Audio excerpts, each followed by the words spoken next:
दोस्तों। हम बिहार स्पेशल की क्लासेस देख रहे थे। बिहार का कोई भी एग्जाम हो उसमें बिहार स्पेशल से सवाल पूछे ही जाते हैं।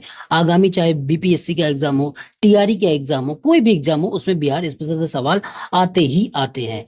हमने बिहार स्पेशल की जो क्लासेस शुरू की थी उसमें सबसे पहले हमने हिस्ट्री को कवर किया था। हिस्ट्री में कवर करते हुए हमने जो एंशियंट हिस्ट्री है उसको कवर किया। उसके बाद मिडवल हिस्ट्री ऑफ बिहार है उसको कवर किया। आज से हम देखेंगे मॉडर्न हिस्ट्री ऑफ बिहार। इससे सबसे ज्यादा सवाल जो है बिहार पीसीएस से पूछे जाते हैं। देखिए, जब हम मॉडर्न हिस्ट्री ऑफ बिहार पढ़ते हैं तो कहाँ से शुरू करते हैं? जिस तरीके से मतलब कि इंडिया की हिस्ट्री शुरू होती है, ये अंग्रेजों का आगमन होता है या जो ब्रिटिश कंपनियां होती हैं या जो यूरोपीय कंपनियों का आगमन होता है, वहीं से हम मॉडर्न इंडिया पढ़ते हैं। यहाँ पे भी हम वही चीजें करेंगे। थोड़ा सा मैं आपको बैकग्राउंड बता दूंगा, क्योंकि बिहार और जो बंगाल वाला एरिया है ये हम मुगलों का शासन पढ़ रहे थे अब मिडल में। उसके बाद उधर की स्थिति क्या रहती है वो थोड़ा सा जान लो। उसके बाद हम जो यूरोपीय कंपनियों का आगमन है वहां से शुरू कर देंगे। देखिए, जब प्लासी का युद्ध होता है तो उसमें जो नवाब सिराजुद्दौला रहता है और रॉबर्ट क्लाइव, ये कब होता है? 1757 में। 1757 में होता है प्लासी का युद्ध। 1757 में प्लासी का युद्ध होता है। नवाब सिराजुद्दौला और जो रॉबर्ट क्लाइव है इनके बीच में होता है। इसकी वजह से जो सिराजुद्दौला हार जाता है। उसके बाद मैं मोटा मोटा बताऊंगा, आपको पूरी हिस्ट्री नहीं बताने लगूंगा कि मतलब कि जो मॉडर्न इंडिया में पढ़नी है उसके लिए मैं अलग से क्लास ले लूंगा। यहाँ पे सिर्फ हमको फोकस करना है बिहार स्पेशल पे। उसके बाद होता है बक्सर का युद्ध 1764 में। जब बक्सर का युद्ध होता है उस समय आपसे एक सवाल पूछा जा सकता है कि बंगाल का नवाब कौन रहता है बक्सर के युद्ध के दौरान। बक्सर के युद्ध के दौरान बंगाल का नवाब कौन रहता है ये आपसे सवाल पूछा जा सकता है। तो हेक्टर मुनरो रहता है। ठीक है, ये आप दिमाग में रखना। बक्सर का युद्ध जो होता है किसके किसके बीच में होता है? हेक्टर मुनरो के बीच में। और जो बंगाल का नवाब रहता है, अबदस्त नवाब रहता है मीर कासिम, अवध का जो नवाब रहता है शुजाउद्दौला, और शाह आलम सेकंड जो मतलब कि भारत का उस समय मतलब कि शासक रहता है, जो मुगल शासक रहता है। इन तीनों के द्वारा मिल के लड़ाई की जाती है 1764 में बक्सर की। और हेक्टर मुनरो के द्वारा ये भी पराजित हो जाते हैं और अंग्रेजों का शासनकाल स्थापित हो जाता है। जिसके माध्यम से 1765 में इलाहाबाद की संधि होती है। किसकी संधि होती है? 1765 में इलाहाबाद की संधि होती है। इलाहाबाद की दो संधियां होती है, एक 12 अगस्त को होती है, एक 16 अगस्त को होती है। 12 अगस्त को जो संधि होती है वो मुगल शासक के साथ होती है, और जो 16 अगस्त को संधि होती है दूसरी संधि, वो अवध के नवाब के साथ होती है।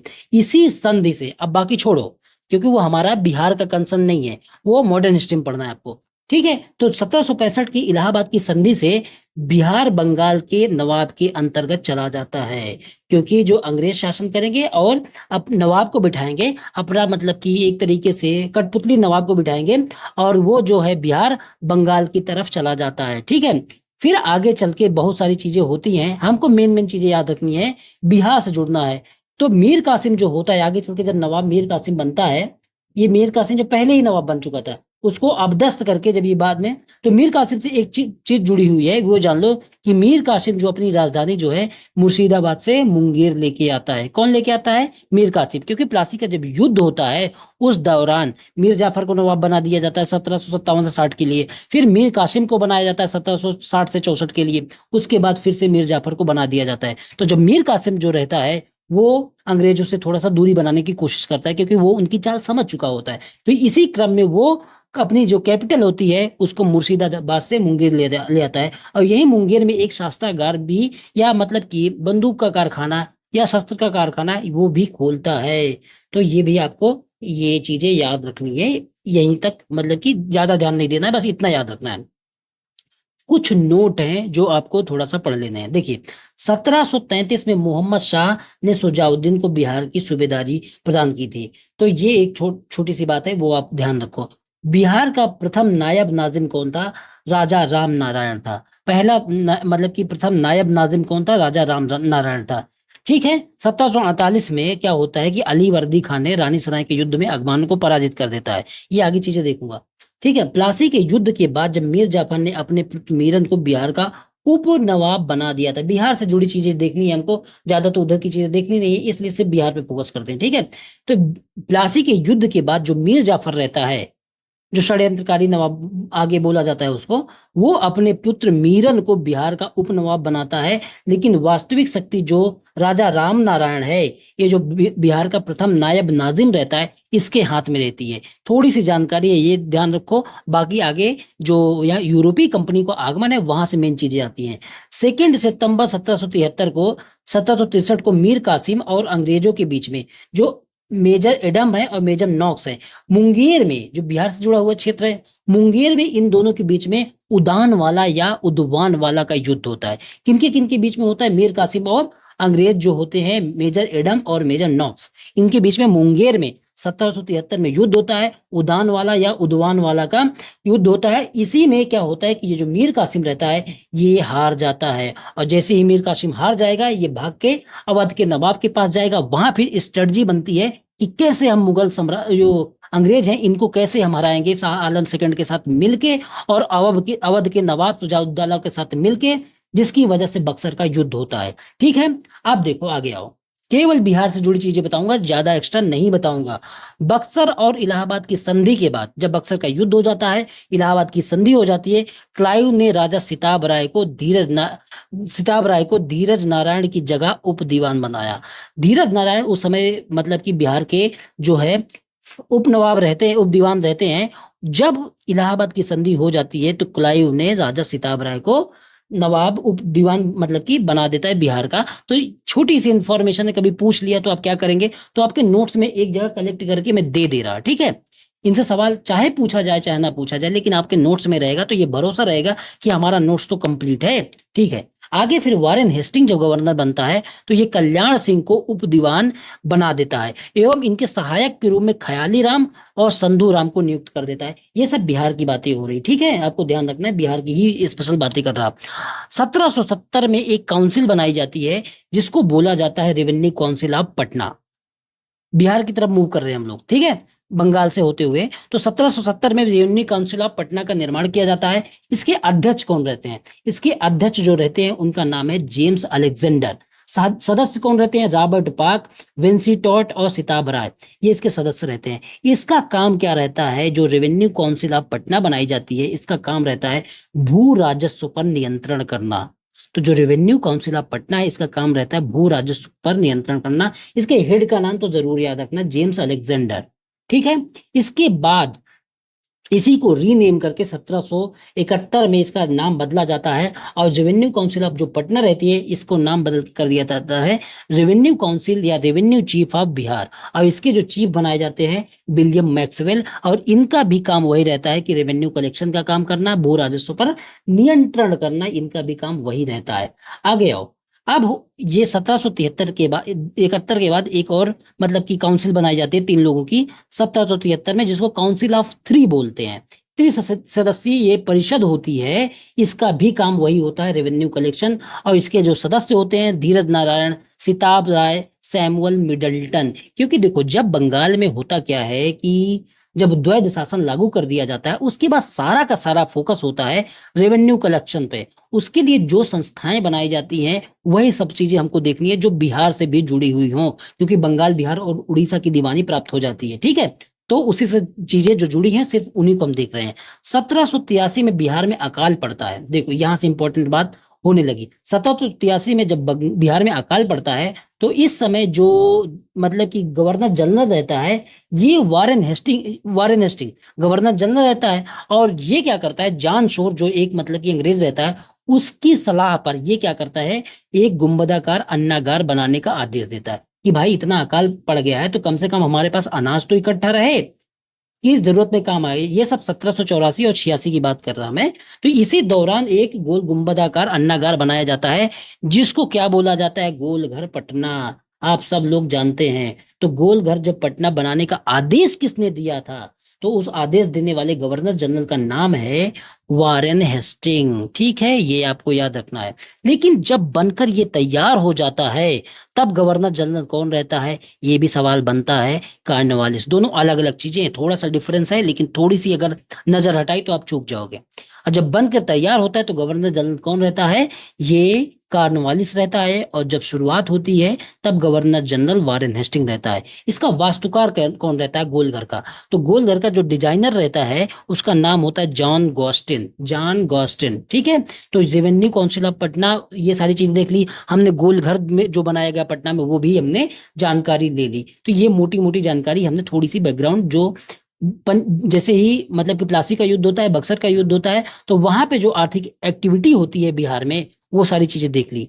अब जो हमारा मेन रूप से शुरू होता है कि बिहार में जो यूरोपीय कंपनी का आगमन होता है, यहाँ से मॉडर्न बिहार की शुरुआत हो जाती है। जैसे भारत में जो आने का क्रम रहता है, जो मतलब कि यूरोपीय कंपनियों का, उसी तरीके से क्रम सेम टू सेम बिहार में भी यही क्रम रहता है। जो बाहर की कंपनियां आती हैं, तो बाहर की कंपनियां जो आती हैं, भारत में क्या क्रम रहता है, आपने खूब अच्छे से पढ़ा है कि सबसे पहले भारत में पुर्तगाली आते हैं, उसके बाद डच आते हैं, फिर अंग्रेज आते हैं, फिर डेनिस आते हैं, फिर फ्रांसीसी आते हैं। ये क्रम होता है भारत में जो यूरोपीय कंपनियां आती हैं। सेम टू सेम क्रम जो बिहार में यूरोपीय कंपनियां आती हैं, उनका भी क्रम यही होता है। तो अपने दिमाग में बसा के रखना, कोई अंतर नहीं है, सेम टू सेम चीजें हैं, ये बस याद कर लेना है। मैंने इसलिए बता दिया कि क्रम का सवाल कभी बन गया तो आपके दिमाग में तो रहे कि भाई हाँ, क्रम में ऐसे कंपनियां आई थी। देखो, जब कंपनियां आती हैं शुरुआत में, तो शुरुआत में किसको अपना व्यापारिक केंद्र बनाया जाएगा, आप खुद सोचो। तो उस समय जो सबसे फेमस जगह थी पटना, तो उसी को अपना व्यापारिक केंद्र जो है बनाया जाता है। क्या बनाया जाता है, व्यापारिक केंद्र। तो और इस पे क्या, किस चीज का व्यापार होता है, तो इस चीज पे, यहाँ पे जो व्यापार होता है वो कॉटन का होता है, नील का होता है, शोरा जिसको साल्ट पीटर कहते हैं, सिल्क, इन सब चीजों का व्यापार जो है पटना से होता है। इसी समय पटना व्यापार का केंद्र बनता है, ठीक है।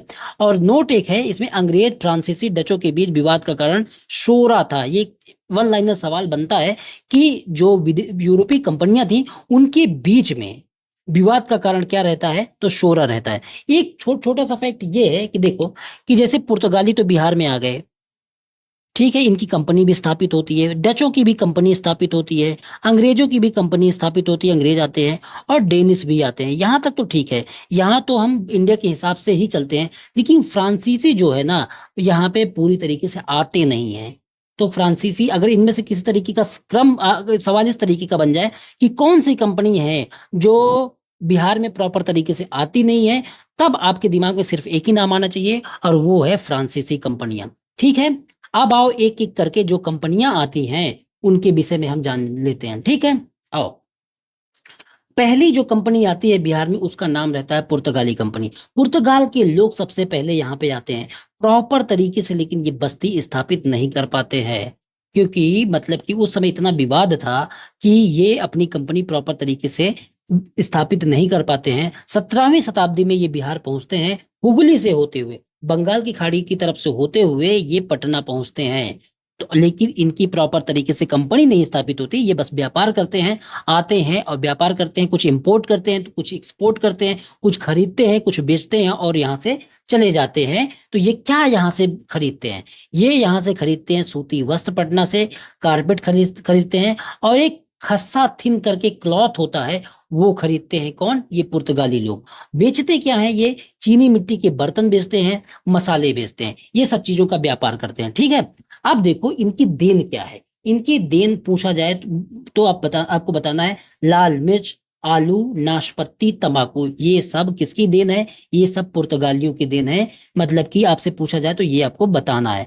पुर्तगालियों के विषय में आप पूरी तरीके से जान गए कि 17वीं शताब्दी में ये आते हैं, प्रॉपर तरीके से इनकी कंपनी स्थापित नहीं होती है, ये हुगली से होते हुए पटना की तरफ आते हैं, और ये व्यापार किस चीज का करते हैं, सूती वस्त्र का, कारपेट का, जो खस्सा थिन क्लॉथ है वो तो ये खरीदते हैं, बेचते हैं, चीनी मिट्टी के बर्तन, मसाले, और इनकी देन है लाल मिर्च, आलू, नाशपाती, तंबाकू, ये सब चीजें पुर्तगालियों के देन है। पुर्तगालियों के विषय में एकदम स्पष्ट तरीके से आप समझ जाते हैं, लेकिन इनकी कंपनी स्थापित नहीं होती है।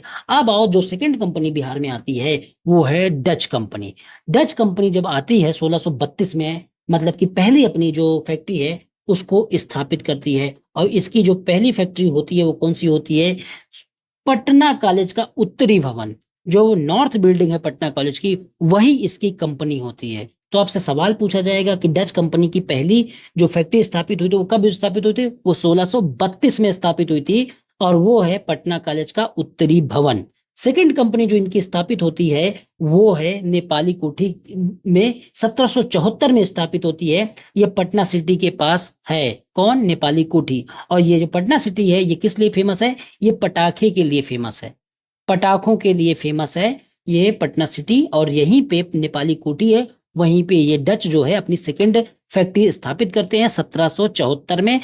जो 1632 में पहली कंपनी स्थापित करते हैं पटना कॉलेज के उत्तरी भवन में। इतनी बार क्यों कर रहा, इतनी बार क्यों बोल रहा मैं? इसलिए कि आपके दिमाग में बस जाएं चीजें, तभी जाके एग्जाम में सही होगा। फैक्चुअल चीजें पूछी जाती हैं, जब बार बार रिवीजन होगा तभी याद होगा। ये नहीं है कि आपको लिखना है, कहानी बना के लिख देना है, वैसा नहीं है। इसलिए जितनी बार आपके दिमाग में चीजें जाएंगी उतना याद होगा।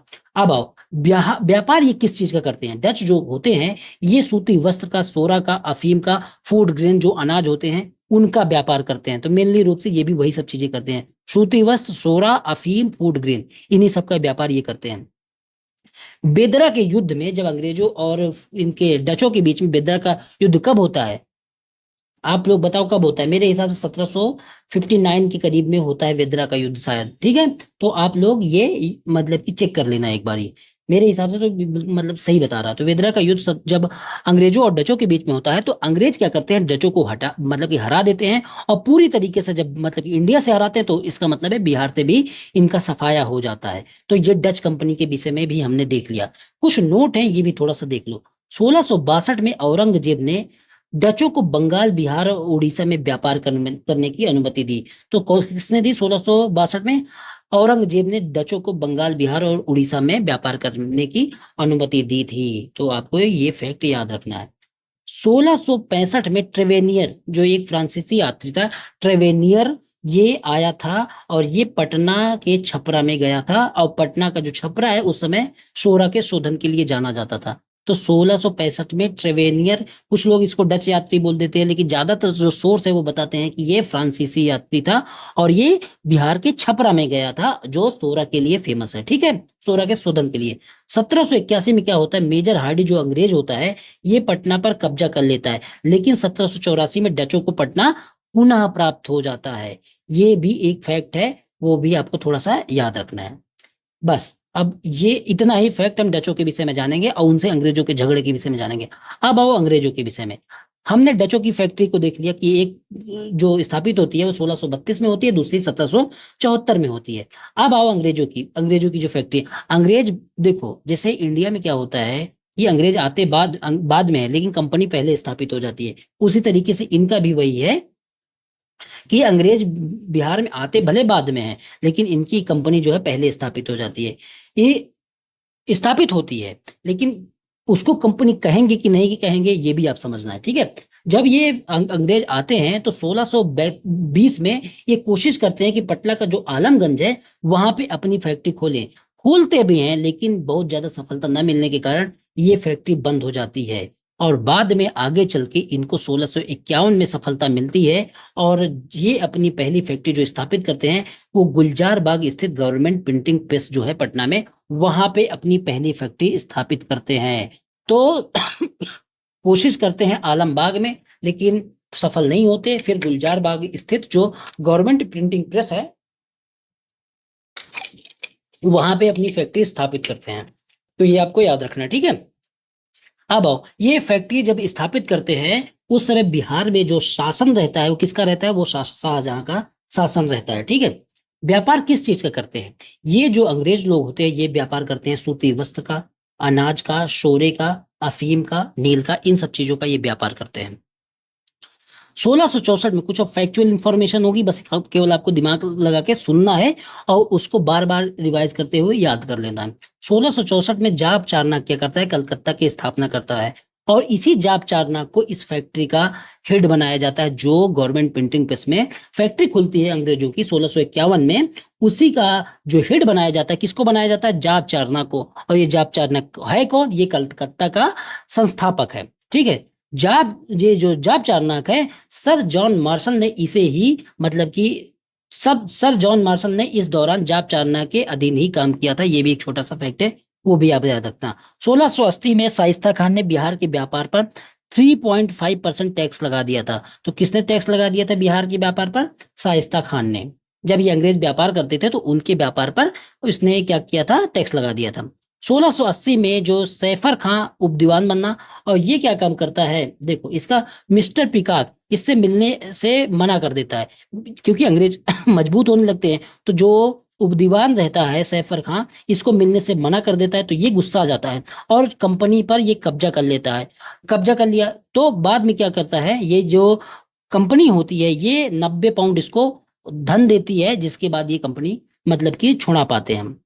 बिहार में सोरे के व्यापार पर एकाधिकार किस समय हो जाता है, अंग्रेजों को मीर जाफर प्रदान करता है। बिहार में जो है सोरे के व्यापार पर एकाधिकार अंग्रेजों को कौन प्रदान करता है, मीर जाफर प्रदान करता है। तो ये आपको फैक्ट याद रखना है। अब आओ डेन जो कंपनी है, डेन कंपनी के विषय में जान लेते हैं। डेन कंपनी जो है इसकी जो पहली कंपनी स्थापित होती है 1774 में। 1774 में जो डच कंपनी थी उसकी सेकंड कंपनी स्थापित होती है। नेपाली कोठी पटना के समीप इनकी भी सेकंड मतलब की कंपनी स्थापित होती है। तो कंफ्यूज नहीं होना है, डच कंपनियों की सेकंड कंपनी नेपाली कोठी में स्थापित होती है और डेन कंपनी की पहली कंपनी 1774 में नेपाली कोठी में स्थापित होती है। दोनों का एज सेम है इसलिए कंफ्यूजन हो सकता है, लेकिन आपको ये ध्यान रखना है 1845 में ये अपनी जो फैक्ट्रियां हैं अंग्रेजों को बेच के चले जाते हैं, तो डेन की भी यहाँ पे सेवा समाप्त हो जाती है। जो फ्रांसीसी रहते हैं, फ्रांसीसी क्या करते हैं, फ्रांसीसी जो है सोरा के व्यापार में ज्यादा मतलब कि दिमाग लगाते हैं। इनका और कोई मतलब नहीं था, सिर्फ सोरा के व्यापार में दिमाग लगाते हैं। डचों से इनका संघर्ष बना रहता है। पटना आए आए लेकिन अपनी फैक्ट्री स्थापित नहीं की, लेकिन 1734 में व्यापारिक केंद्र व गोदाम स्थापित किए। लेकिन जैसे ही प्लासी का युद्ध होता है तो उसके बाद अंग्रेज जो होते हैं इन फ्रांसीसी जो बस्तियां होती है उन पे भी कब्जा कर लेते हैं। तो आपको यहाँ तक की क्लास मैंने करवा दी अंग्रेजों के आगमन तक। अब आओ विद्रोह देखते हैं, इसके लिए मैं दूसरी क्लास बना देता हूँ, ठीक है।